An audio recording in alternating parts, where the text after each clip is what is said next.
Several years ago, a young writer rented a remote lakeside cabin in the mountains so he could free himself of distractions and interruptions while he worked on his next novel.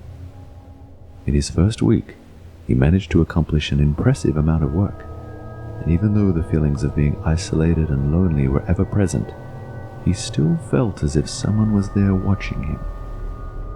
Then, late on a Sunday afternoon, he heard what he thought was someone calling his name. Peter. He quickly disregarded this and put it down to having become overly perceptive to noises and his creative imagination running wild. Then it happened again. Peter. And again. Peter. And then it was so clear he had no doubt it was his name that was being called. Peter. He left his desk and went over to the window to see where it was coming from. In a large, old house not far away from his cabin, which he previously thought was unoccupied, was a small boy who was clearly calling his name. Peter. And waving at him. The man was extremely unsettled by this and waved back to the boy. The boy then moved away from the window, and the man was left standing there, wondering how the hell this boy knew his name. He pondered the possibilities, and finally figured that the cabin he had rented must have belonged to the family who lived there, and the agent had gone and let them know who he was.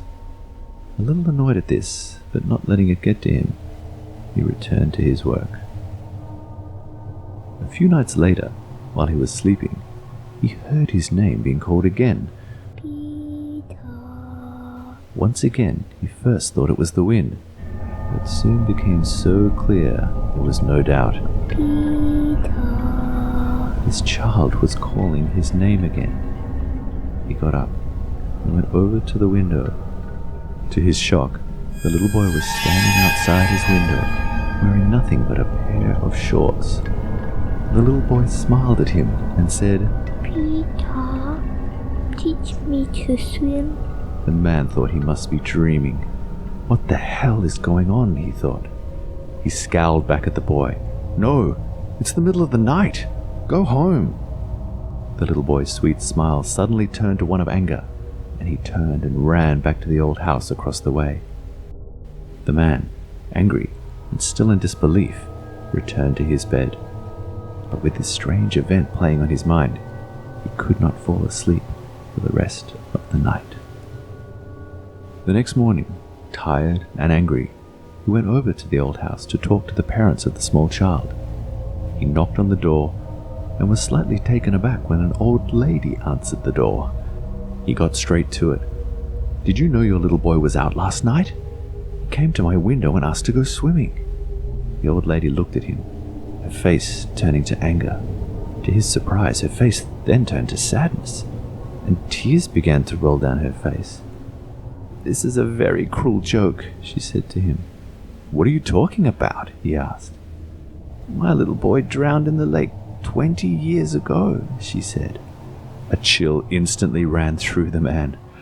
But what about, he began. But before he could finish, she slammed the door and left him standing there, confused and scared.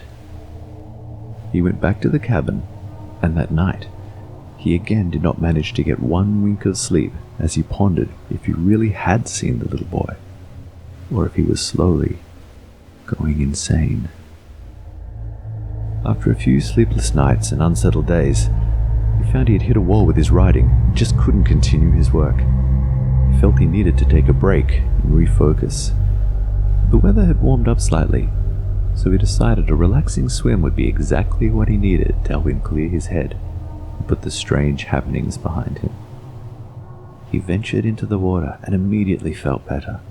He floated on his back and contentedly let all the stress and worry float away. Then suddenly he heard it again. Peter. The muffled sound of the boy calling his name. Where was it coming from? He heard it again. Peter. It was then he realized it was below him. He ducked his head into the water and saw him, slowly floating up toward him. The unsettling smile on his face suddenly changed to a look of pure evil as he then latched onto his ankle. Incredibly distressed, the man tried to scramble for the surface, but he couldn't shake it off and was slowly pulled into the cold, deep darkness to his death. Weeks later, after the man's publisher failed to get in contact with him, the police were sent out to try and make contact.